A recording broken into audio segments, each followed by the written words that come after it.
Saludos, apreciados estudiantes de la Cátedra de Derecho Constitucional de la Universidad Central de Venezuela.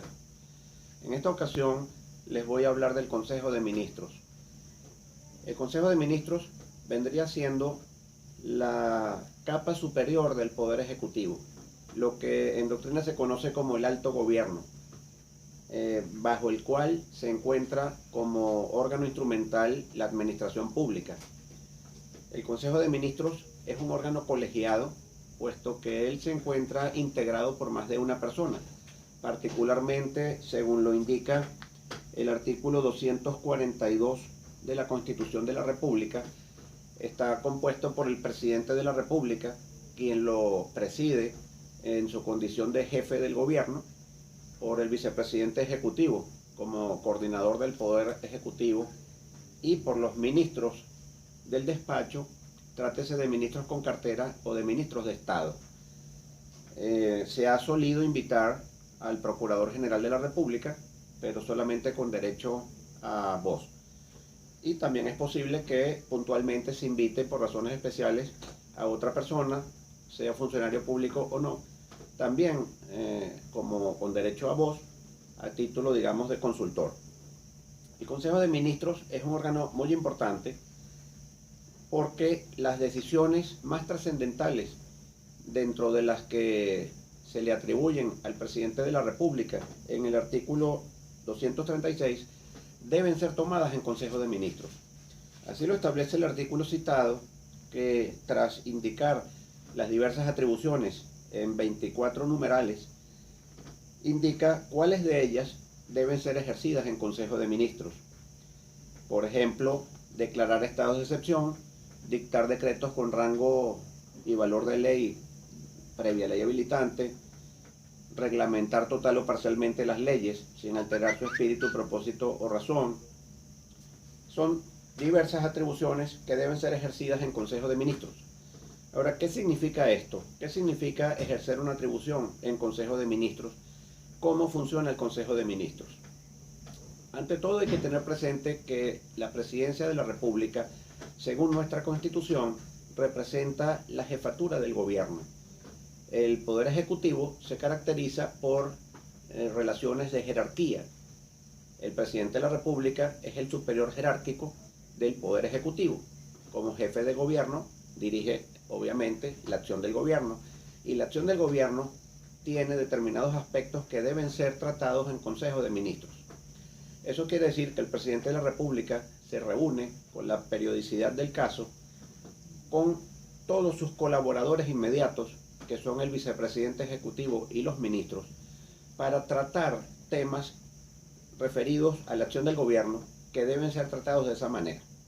Y las decisiones se toman por votación, pero con una particularidad relativa a que el Consejo de Ministros es un órgano colegiado, como ya lo dijimos antes, pero es también un órgano complejo, un órgano colegiado complejo. Y eso significa que los integrantes no están en paridad de condiciones. Y no lo están porque uno de ellos, el presidente de la República, es jefe de todos los demás. Y todos los demás son funcionarios de libre nombramiento y remoción de parte de su jerarca. Por tanto, el presidente de la República es quien detenta la posibilidad de tomar las decisiones respectivas. ¿Qué quiere decir esto? Que si en un supuesto dado se somete un tema al Consejo de Ministros, se vota la decisión respectiva y resulta que la opinión del presidente obtiene apoyo minoritario de los miembros del Consejo de Ministros, es decir, que la mayoría de los miembros del Consejo de Ministros opina en forma distinta al presidente de la República, de todas formas se va a imponer la decisión del presidente de la República.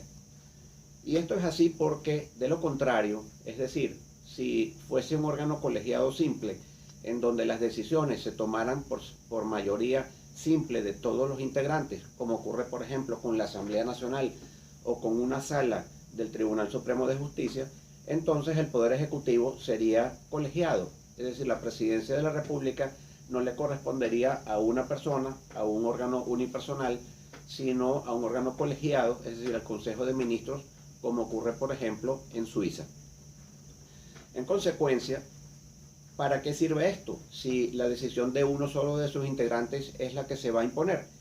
Simplemente porque lo que se quiere es que el presidente de la República esté obligado a tomar en cuenta, a hacer considerar por una serie de personas que son sus colaboradores, dentro de los cuales deben haber especialistas, expertos en determinadas materias, para enriquecer los criterios del presidente a la hora de tomar las decisiones cruciales del gobierno de la República.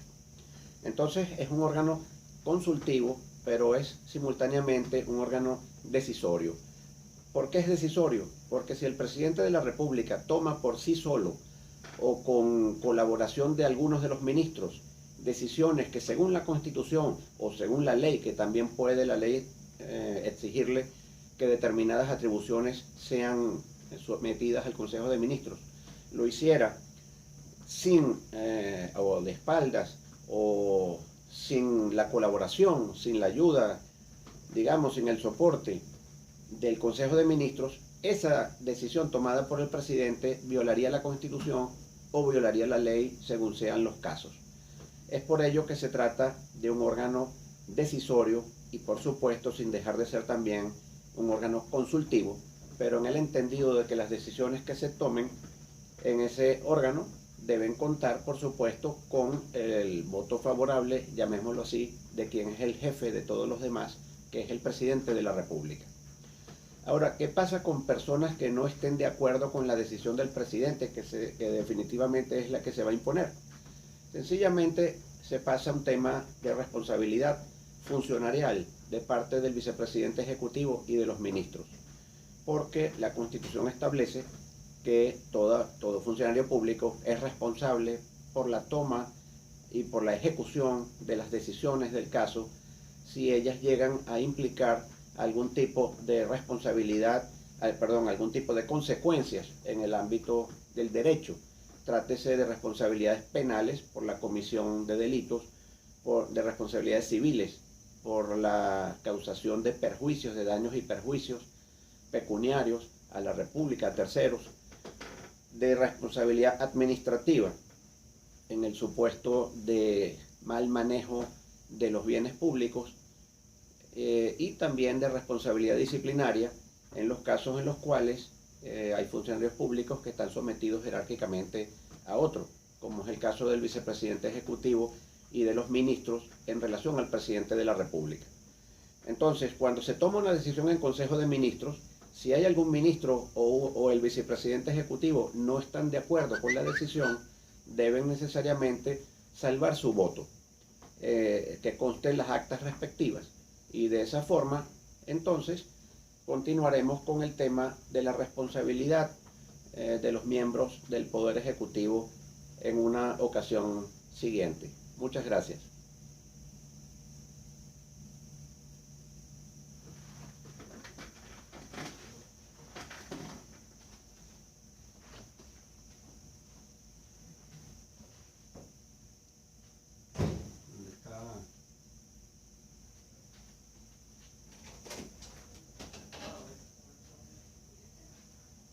¿Dónde está Denis?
cuento lo que pasó.